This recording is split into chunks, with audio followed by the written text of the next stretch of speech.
So it's a pleasure to present on dietary fats and, sorry if I can find the pointer here, dietary fats and carbohydrate consumption, looking at data from the PURE study and how that informs us to provide a more complete picture on the role of nutrients in cardiovascular disease.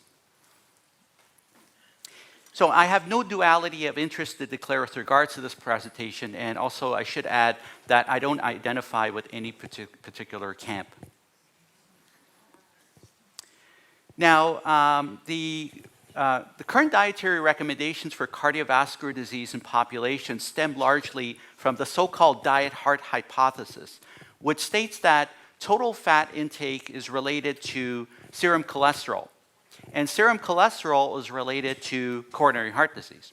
Therefore, if we reduce fat intake in the population, we'll also reduce coronary heart disease in the population as well. Now, of course, this assumes that the effects of fat occurs only on cholesterol and affects no other biological systems in the body. But as it turns out, it doesn't quite work that way. Nevertheless, this has been the approach has been driving dietary policy over the last 50 years. Now, since the 50s, when the hypothesis was first proposed, there's been a shift in some aspects of the hypothesis, like focusing on saturated fat instead of total fat, and LDL rather than total cholesterol. But the fundamentals of the hypothesis remain the same and still drive dietary policy to this very day. Now, what's the original evidence for this? Well, many of you have seen these figures before. So just very briefly, Ansel Keys back in 1953 did a very simple analysis where he plotted data from 6 countries and looking at, on the x-axis, total fat intake, and on the y-axis, death rates from heart disease. And he drew a trend line, and he found a clear positive association between total fat intake and heart disease. But as pointed out by another group of investigators a few years later, there was in fact data available from 22 countries. So Keys left out data from 16 other countries that was available at the time when he did his analysis. So that when you include the data from all 22 countries, as you could see the figure on the right, the trend line is not nearly as clear-cut. Nevertheless, the American Heart Association was quick to embrace the diet-heart hypothesis and adopt a low-fat diet into its paradigm for cardiovascular prevention in populations, which eventually, as you know, led to adoption of low-fat dietary recommendations in the 1970s and the early 80s, which then ushered in the area of increasing obesity rates and diabetes rates that tripled over the next 20 to 25 years, coinciding with the introduction of the low-fat diet. We know from more contemporary data, this is from a paper in 2012, that did a similar type of analysis as Keys back in the 50s, where they plotted for 39 countries in Europe the data that was available on saturated fat on the x-axis and coronary heart disease on the y-axis. And when you draw a trend line, you see that there's actually an inverse association. Higher saturated fat related to lower death rates from heart disease. So now, obviously, this type of analysis is ecological at the country level, so we can't rule out confounding. But it's interesting that when you do the same type of analysis that Keys did back in the 1950s, you get a completely different answer. So at best, it would suggest that those early findings by Keys are certainly not applicable today. And at worst, it suggests that the study was deeply flawed. Now, what are the current recommendations? Well, the WHO recommends very high amounts of carbohydrates, exceeding from 55 to 75% of energy. And for fat, between 15 to 30% of energy. So largely they recommend higher carbohydrate diets. And they recommend less than 10% of energy from saturated fat. And that's a modest amount of saturated fat. It really means, it translates into minimizing the amount of natural sources of saturated fat, like dairy and meats. And some guidelines, like the AHA, recommend even lower amounts, only 7% of energy, which is a very low amount of saturated fat. Basically means the population adopting a vegetarian diet. Now, it's important to point out that the average intake in the US population and a number of other Western countries like Canada consume about 12% of energy from saturated fat. So it's 12%. It's only marginally above the 10% WHO recommendation. So it's not like we have a saturated fat emergency where we're consuming 20 or 25% of energy from saturated fat. So that should be kept in mind, some context. So it's only slightly above the recommendation, the average in the population. And that's important to keep in mind when I present the data from the pure cohort going forward. It's also important to note that natural sources of saturated fat, like meats and dairy, also contain a variety of nutrients that the body needs, like the B vitamin family, particularly vitamin B12, protein, zinc, magnesium, retinol, selenium, calcium, vitamin D. These are all nutrients that the body needs. Also, something like, for example, a steak contains monounsaturated fat, equally with saturated fat. And monounsaturated fat also found in olive oil, touted to be cardioprotective. So to presume that the effect of foods on health can be projected by saturated fat content is utterly absurd, really, when you think about it. Also important to note that many parts of the world have nutrient inadequacy, where they have a low intake of nutrients that the body needs. And this should be kept in mind. So if we compromise nutrient-dense food intake in these populations, in fact, we may be compromising people's health. Now, so that brings us to the first of our papers published, this one last year in Lancet Diabetes Endocrinology, where we looked at the association of dietary nutrients with blood lipids and blood pressure in 18 countries in the PURE cohort. Now, I'll tell you a little bit about the PURE study. Now, PURE is a large prospective cohort study spanning 18 countries on 5 continents of the world. And the target sample size in PURE is 200,000 people, and we're close to achieving that target. For this analysis, we focus on 135,000 people in the first wave of countries that were part of PURE, in which we had follow-up data on from 18 countries. So PURE is unique in that it's large, it's global, and it's a prospective study and global. So it captures broad patterns of diet globally. Therefore, we capture intake from very low levels to very high levels. And this is important because it allows us to assess not just whether there's a relationship between dietary exposures and health, but also the shape of the relationship across a broad range from low levels to high levels. And it's never been done before in any study with any high degree of statistical precision. So this slide shows the countries that are included in PURE by geographic region, which includes South Asia, China, Southeast Asia, Africa, North America, and Europe, Middle East, and South America. Now, for this analysis, we focus on the cross-sectional data from PURE. PURE is a cohort study, but here we focus only on the baseline data. This is 135,000 people from the general population living in communities, in 667 urban and rural communities in 18 countries. And now we assess diet using country-specific validated food frequency questionnaires that were specifically designed and developed in each particular country, and more specifically in urban and rural areas of each country. And these are full-length food frequency questionnaires, typically between 130 to 150 items that were extensively validated. Now, food frequency questionnaires are largely misunderstood, and they're meant not to measure absolute intake, but they're meant to stratify populations on intake. So for example, here's a demonstration that I learned from Darian Mosafarian, the dean at Tufts University. How many people here don't drink any coffee? Show of hands, those who don't drink any coffee. Okay, it's about maybe 10, 15%. Okay, how many people drink 1 to 2 cups a day? Oh, it's quite a bit. How many people drink more than 2 cups a day?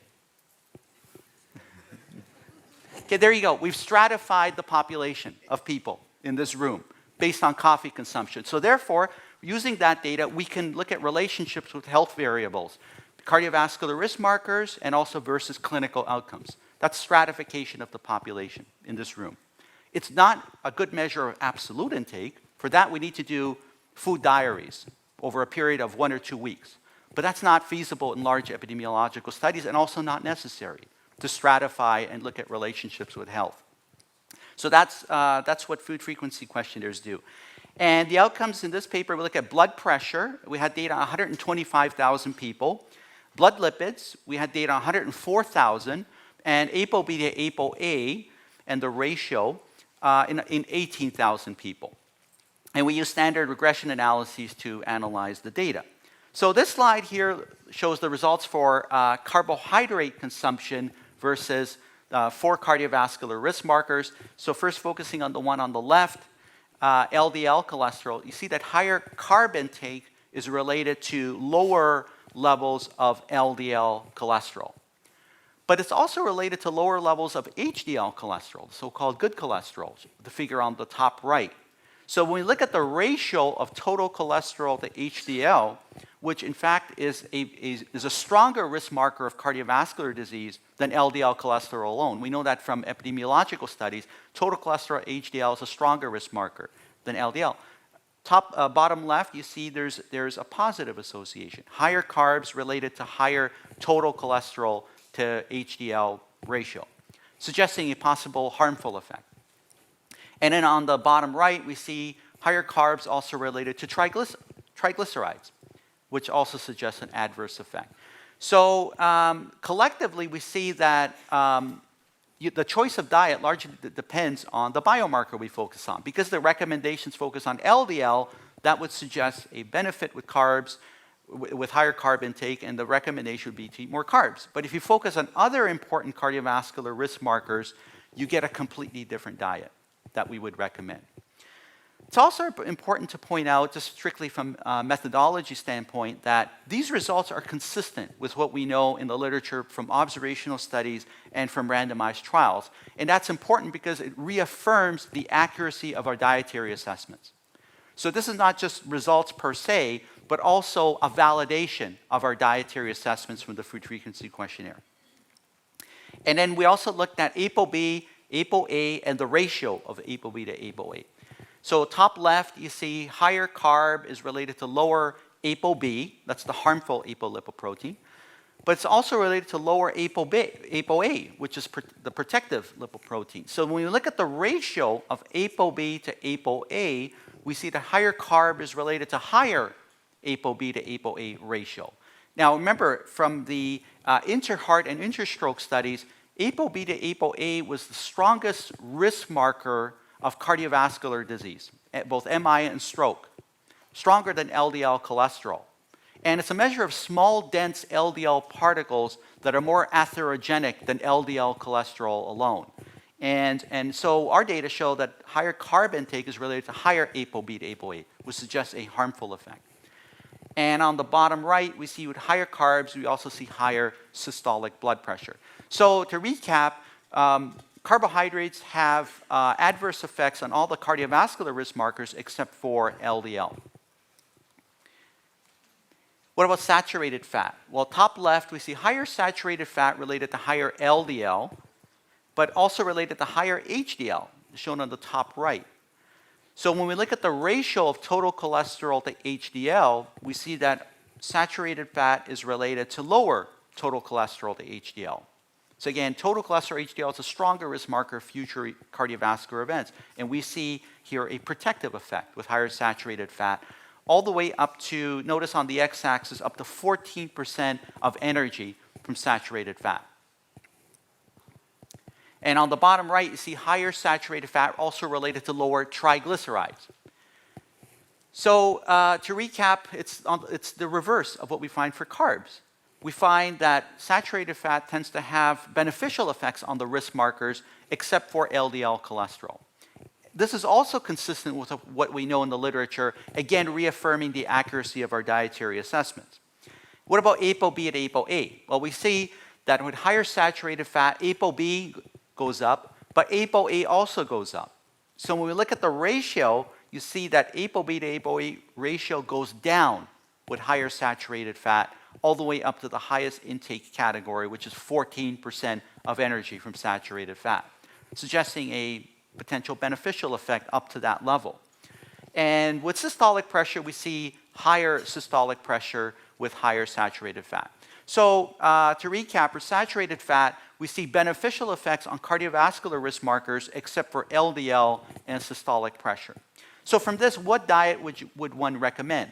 Well, anyone could really cherry pick whatever markers they want to recommend a diet that fits their beliefs. So the bottom line is we really need studies that have data on clinical events. The risk markers are good to provide coherence of information and hints as to what might be going on, but you need studies with clinical events. So to conclude, reducing saturated fat and replacing it with carbs has an adverse effect on blood lipids. Focusing on a single lipid marker like LDL alone does not capture the net clinical effects of nutrients on cardiovascular risk.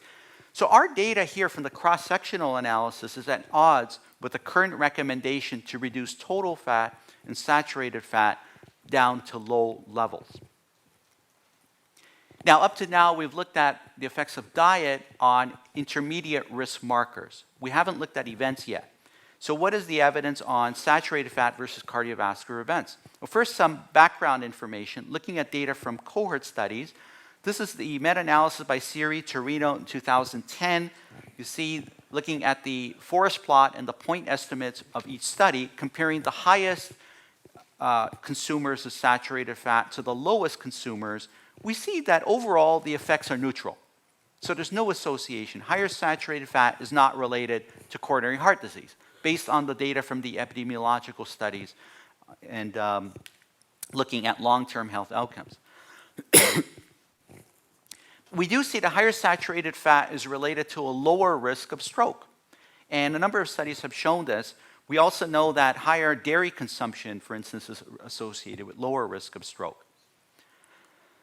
Now, this slide shows summary relative risk estimates for saturated fat versus various health outcomes in an updated meta-analysis conducted by our group back in 2015, published in the British Medical Journal. And you could see, looking at the various outcomes, all-cause mortality, coronary mortality, cardiovascular disease, heart disease, ischemic stroke, and type 2 diabetes, we see that overall the effect estimates are neutral. So saturated fat is not associated with clinical outcomes in the prospective cohort data. What about randomized controlled trials? Well, we know that there actually are randomized trials of saturated fat replacement with polyunsaturated fat looking at actual clinical events, which is interesting. In sodium, which is another area we focus on, there are no trials on sodium and long-term clinical outcomes. But with fats and macronutrients, there is. So this is a meta-analysis of randomized trials that meta-analyses published over the last 4 years. And you could see the summary relative risk estimate of these trials where they looked at trials that replaced saturated fat with polyunsaturated fat, a direct test of the diet-heart hypothesis. And you can see the effect estimates are largely neutral. There's no significant benefit or harm with replacing saturated fat with polyunsaturated fat. Now, the meta-analysis by Hamley is interesting because he subdivided the adequately controlled trials from the inadequately controlled trials. Because remember, a lot of the trials were conducted decades ago, way back in the 60s and 70s, and many of them were poorly controlled. So for instance, the Finnish mental hospital study randomized 2 hospitals. Now, no methodologist will tell you that, no methodologist would say that that's a trial, because you're only randomized 2 hospitals. That is not a trial. And yet, it's included in many of the meta-analyses. The Oslo study had a multi-component intervention. So we don't even know if the effect is due to saturated fat or some other factor. And they also allowed for trans fat in the control group. So those are the poorly controlled trials. And he took those out, or he analyzed them separately. And so these are the trials that are adequately controlled. And you see that replacing saturated fat with polyunsaturated fat resulted in no significant benefit. So to summarize, saturated fats are not associated with clinical events, and replacing saturated fat with mostly omega-6 polyunsaturated fat is unlikely to reduce coronary heart disease events or mortality or total mortality. So that brings us to the second of our papers published in the Lancet last year, This is August of last year, where we looked at fats and carbohydrates versus cardiovascular disease and mortality. And this paper, it's noteworthy, was ranked first in the 2017 by Digital Science in their annual Altimetric Top 100 Research Papers published in 2017. So this is a measure of how extensively a paper is discussed on social media. So this was the top paper of 2017. And so this is the same cohort, same data, same participants as the previous paper that I focused on, but here we're looking at the prospective data, the long-term clinical outcomes. 135,000 people in 18 countries. The outcomes are major cardiovascular disease, which includes cardiovascular death and non-fatal MI, heart failure, and stroke, and total mortality. And so we accrued more than 4,700 major cardiovascular events and 5,700 total deaths during a follow-up of 7.4 years. And we used standard regression analyses to analyze the data. So this slide shows the results for the nutrients versus mortality and major cardiovascular disease. So first focusing on the top left, looking at mortality, you see carb intake here, ranging from 46% of energy in the lowest intake group to 77% of energy in the high intake group. You see a graded association with a higher risk of mortality with higher carbohydrate consumption, with about a 28% increased risk in the highest carb group compared to the lowest carb group. For fats, it's the reverse. We see higher fat intake is related to lower risk of mortality. So going from 11% of energy to 35% of energy, we see a graded association with lower risk of mortality. For protein, we also see an association with a lower risk of mortality. So we found carbs are harmful and saturated fat, or total fat and protein are beneficial in this analysis. Now, with major cardiovascular events, we found no significant associations. Both carbs, fat, and protein were neutral. Then we looked at individual types of fat, saturated fat, mono, and polyunsaturated fat. So top left, you see higher saturated fat ranging, you see the range from the lowest quintile, 3% of energy, to the highest quintile, 13% of energy. And you could see there's a graded association with a lower risk of mortality with the higher saturated fat intake. We have found similar pattern of results for monounsaturated fat and polyunsaturated fat. Higher intake related to lower risk of mortality. On the right, we see the results for major cardiovascular events. We see no significant association. So each type of fat was not associated to major cardiovascular disease.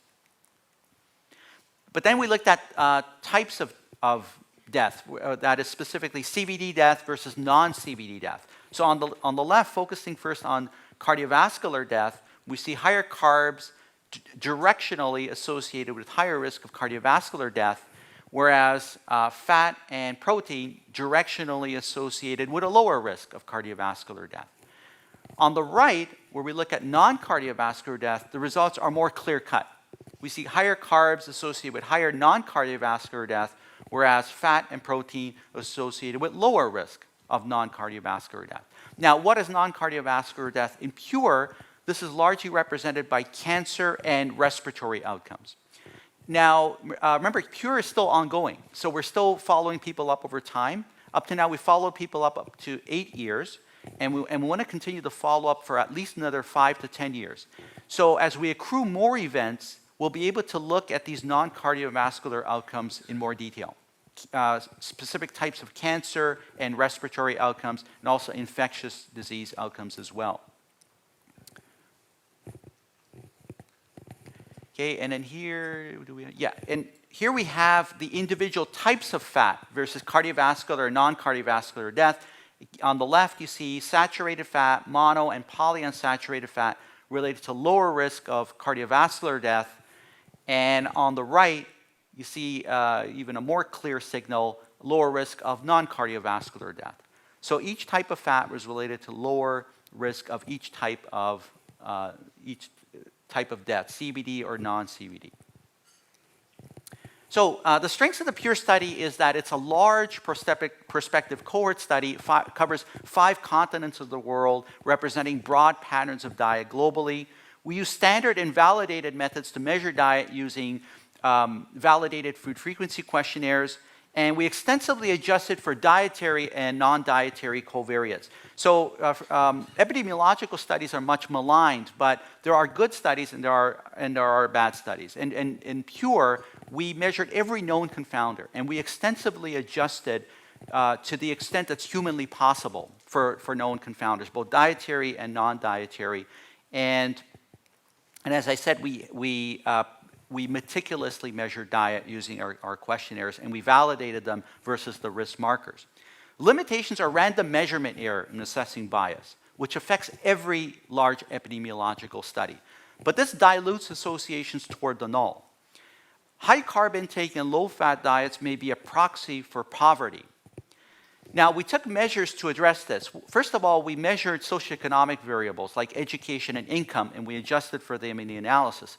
Also, remember, we looked at study center as a random effect in our models. So what that does is you're looking at associations within countries, and more finely, within centers. So we're not looking at associations across populations, we're looking at associations within populations, which greatly reduces the likelihood that our results are due to confounding by poverty. We were unable to measure trans fat, but remember, we validated our dietary measures versus the cardiovascular risk markers, and they were all in the expected direction and magnitude, which provides reassurance of the accuracy of our results, and it's unlikely that trans fat was a confounding factor. And data on vegetable oil use was not included, and we'll look at that in a separate paper.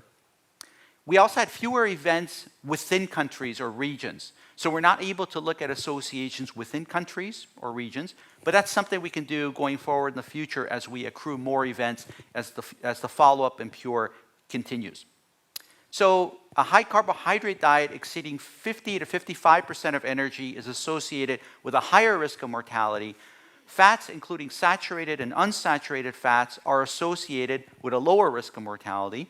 And not shown here, saturated fat was associated with a lower risk of stroke, which also has been shown in other cohort studies. There is no association between total fat, types of fat, and cardiovascular events. Okay, so in our third paper, it's worth pointing out, we looked at fruit, vegetables, and legume consumption and cardiovascular disease. In the interest of time, I can only show one slide from this. Of course, there are good carbs and there are bad carbs. And in PURE, remember we have low and middle income countries, fruit and vegetable consumption is quite low in poor countries around the world. So it's mostly refined carbohydrates and sugar that's consumed at higher levels in the poorer countries. And they're largely covered in PURE.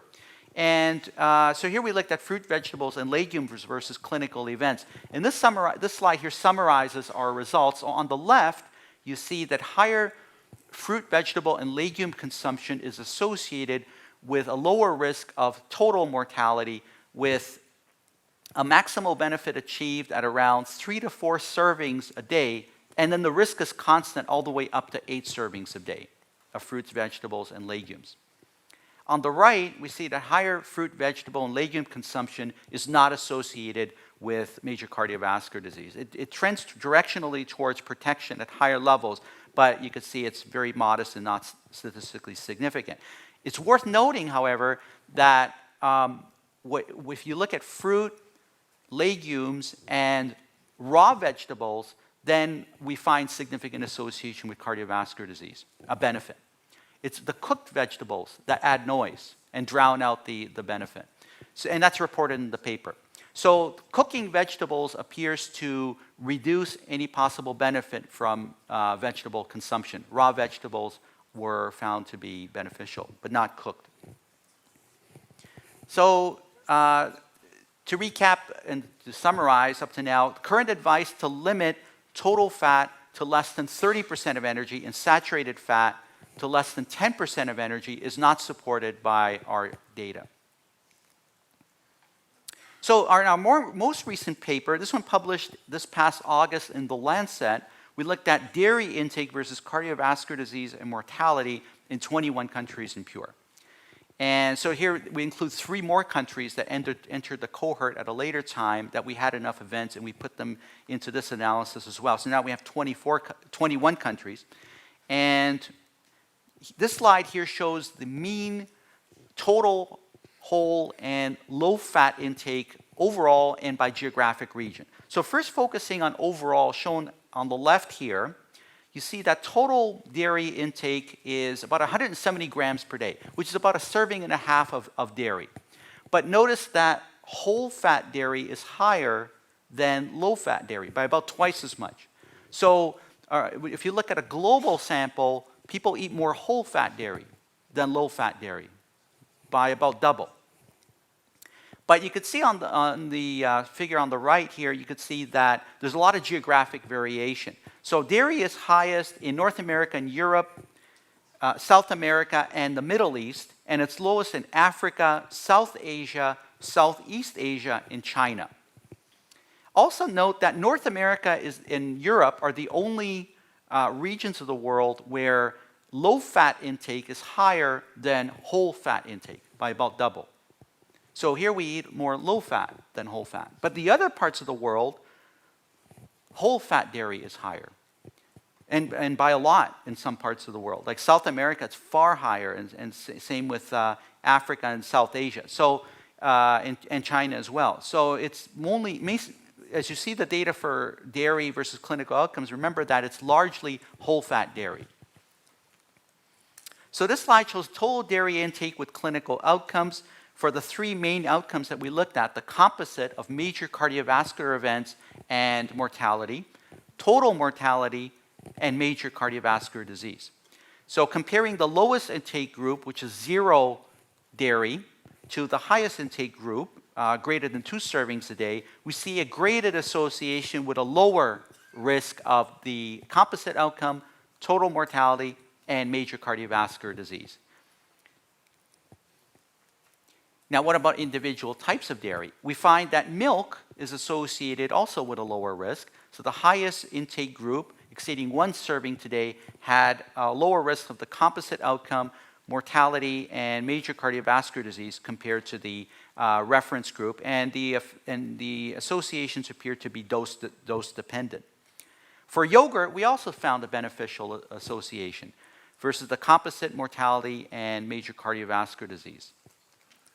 For cheese, we found generally beneficial associations as well, though the effects were more modest and not statistically significant. And for butter, we found neutral, no significant association.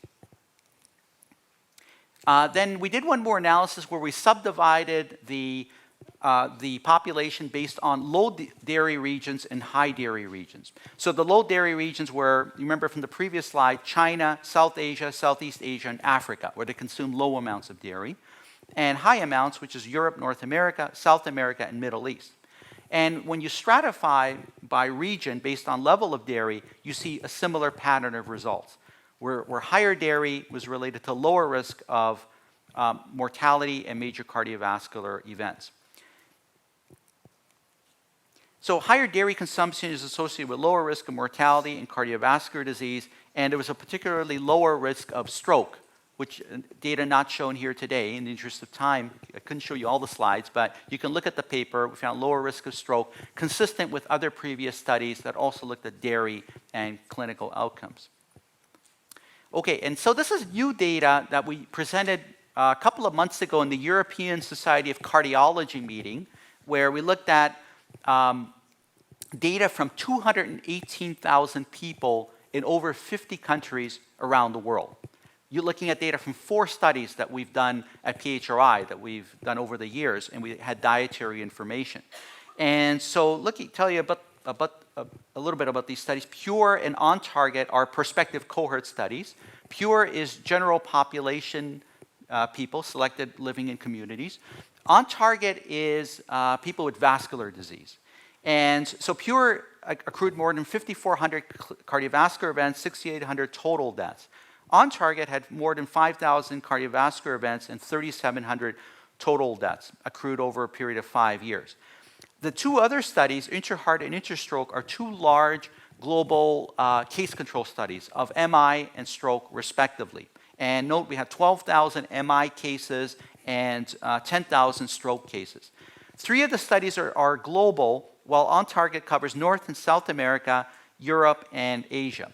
So we have a large number of events. We capture broad patterns of diet globally, and we use complementary study designs where each method capitalizes on the strengths of a particular approach. And so the designs complement one another, which is ideal in epidemiological studies when you get the same answer using complementary study designs. And so what we did is we derived a healthy diet score. First, looking at the pure cohort of 138,000 people, we simply looked to identify foods associated with a lower risk of mortality. And the foods related to a lower risk of mortality were, shown there, vegetables, fruit, legumes, nuts, fish, dairy, and unprocessed meats. So these were found to be associated with a lower risk of mortality. And then we created the diet score based on these foods. And in the scoring scheme, each food receives a score of 1 through 5, where 1 is the lowest and 5 is the highest based on quintiles of intake. So the total score is simply the unweighted sum of each protective food, with a minimum score of 7 and a maximum score of 35. So the higher the diet score, the more you eat of these foods, and the healthier the diet. And this slide shows what a low and high healthy diet score looks like, based on the lowest 20% of the diet score and the highest 20% of the diet score. So the lowest 20% is characterized by a diet that is relatively lower in fruits and vegetables, nuts, only half a serving of dairy a day, and red meat and fish only about once or twice a week. And note that this is a high-carb diet. It's about 69% of energy from carbohydrates. It's a very high intake of carbs. And only 18% of energy from fat. So this translates into a diet that's one that has a lot of refined carbohydrates like white rice and white bread and cereals, and a lot of sugary foods and beverages. Conversely, a high diet score, those in the highest 20%, would translate into a diet that's about 8 servings a day of fruits and vegetables, 2.5 servings of nuts and legumes, 3 servings a day of dairy, fish about twice a week, and red meat about 1.5 servings a day. And it could be red meat or white meat. We find that both are found to be similarly associated with a lower risk of mortality. So red or white meat. And note, carb intake is about more in the moderate range, 54%, and fats about 28%.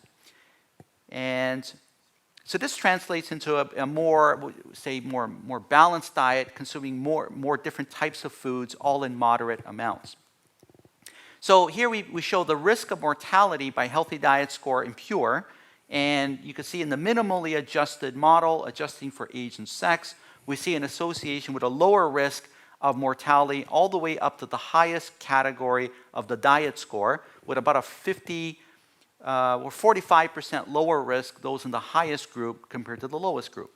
After full multivariable adjustment for confounders, we see that, again, there's an association, though the effect estimate is halved. But a 25% lower risk, those who are eating the healthiest diet compared to those consuming the crummiest diet. Then we took the same score and we applied it to 3 other international studies. OnTarget, the cohort of vascular patients, InterHeart and InterStroke, the case control studies of MI and stroke respectively. And you can see with each study, we see that with the higher diet score from the lowest to the highest categories of intake, we see a graded association with a lower risk of mortality. You can see the effect estimates about a 20 to 25% lower risk in those in the highest to lowest group. So in other words, we see consistency of our results in other independent cohorts, including people with vascular disease and without vascular disease, and also as a protective factor against MI and stroke. So we would say our concluding message would be, based on our data, again, collectively, based on Pure and other studies, over 218,000 people in 50 countries, eat more fruit, vegetables, nuts, legumes, dairy, and meats, predominantly unprocessed meats, and eat less refined grains and sugar and sweetened drinks. And most people agree you should avoid industrial trans fat. And this is a photo of the Pure investigators in the last Pure investigators meeting held last year in New Delhi, India. So thank you very much again for your attention and for inviting me. Thank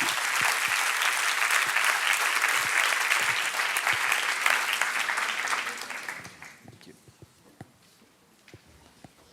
We'll start here on the right with questions. Yeah, so there's a lot of evidence that shows saturated fat lowers risk in having a stroke. But what about in patients who've already had a stroke? Is there any evidence to show that if I now start having more saturated fat, I'm less likely to have a second stroke? Because pretty much every doctor will say, cut saturated fat, cut sodium. Yeah, I'm not aware of any cohort of stroke patients that follow people up and assess that. Now, we could look at that in OnTarget, because the OnTarget study we have, it's 31,000 people with existing vascular disease. From those 31,000, we could identify, we know those who had a stroke previously, so we can stratify, look at people with previous stroke, and we could look at that for future stroke recurrence. It's something we can look at. But I'm not aware of any other studies That's done that. so far. Yeah. All right, thank you. Yeah. Is this on? So first I have a clarification. So there were some trends in the interquartile relationships where it looked like the individual interquartile relationships were not significant, but you said that there was a significance to the trend. Is that a separate p-value that's looking at the trend? Is that what that is? Yeah, so when you look at P for trend, you're looking at the entire data. Yeah. So rather than focusing on a single p-value for each of the categories of intake. So typically it's better to look at the whole data, so the p-trend reflects the entire data rather than each point estimate. Okay. The other thing is, just generally speaking, it's very important not to get too tied up into p-values, because generally you're looking at a consistency in the pattern of information. So if you see consistency and benefit across different exposures or different outcomes, and they're all consistent directionally, but they're not significant, but they're just directionally consistent, you have more confidence in that data. Conversely, you can end up with a scenario where you eke out a p-value that's significant, but then nothing else is significant. So that could just be a fluke. So it's very important to, when you interpret the data, to be careful not to get too tied up in the p-value. That makes sense. And the other question is, I don't know if you're familiar with John Iannides' work. Yes. And I was just wondering what protections that you have employed to kind of guard against those like vibration of effects phenomenon, and like whether there was a pre-specified protocol and how you made decisions on what to control for. Yeah. So Dr. Iannides makes a lot of valid points, and I agree with a lot of the things he says. But of course, there are good studies and there are less good studies. We'll say that. Yeah. Positive. But so Pure is unique in that we use standardized methods to measure all known confounders using standardized questionnaires, the same questionnaires applied in every study center. So standardized approaches, asking the same questions in the same manner. And we measured every known confounder that for cardiovascular disease anyway. And you measure these, and what you can do in epidemiological studies is to the extent possible, rigorously adjust. And when you do that, you minimize the likelihood of residual confounding. Now, is it perfect? Who knows? Ultimately, you have to do the randomized controlled trials. So we'd be the first to tell you, randomized controlled trials is the only definitive way to address the question of causation. But for observational studies, if they're well conducted and you measure all known confounders and you have a good dietary assessment tool, they still can complement randomized trials quite well. Thank you. Were there any centers or countries that were outliers that looked different than everybody else in the study? Yeah, so we had 667 communities. We'd have to do community level analyses to do that. We haven't done that to this point. But what we did is we stratified based on level of intake. So for example, both for fats and for carbs and for dairy, we looked at the highest intake regions and the lowest intake regions. We also looked at Asia versus non-Asia. because we have a lot of the countries in Asia, their dietary patterns might be different from other regions. Ideally, you like to do within countries, because that helps to really address the issue of confounding. Because if you're looking at within countries, then there's less differences than across populations. But with the random effect model, what that does is it's like a meta-analysis where you pool the data for individual studies. And so each estimate for individual studies is within that cohort. And you're pooling that data. So with the random effect, you're really pooling across the data from all the study centers. And you're looking at relationships within centers, which is a good way to address the issue of confounding by poverty. And that's basically the best you can do in observational studies. To the extent possible, we've done everything humanly possible to address these issues. Yes.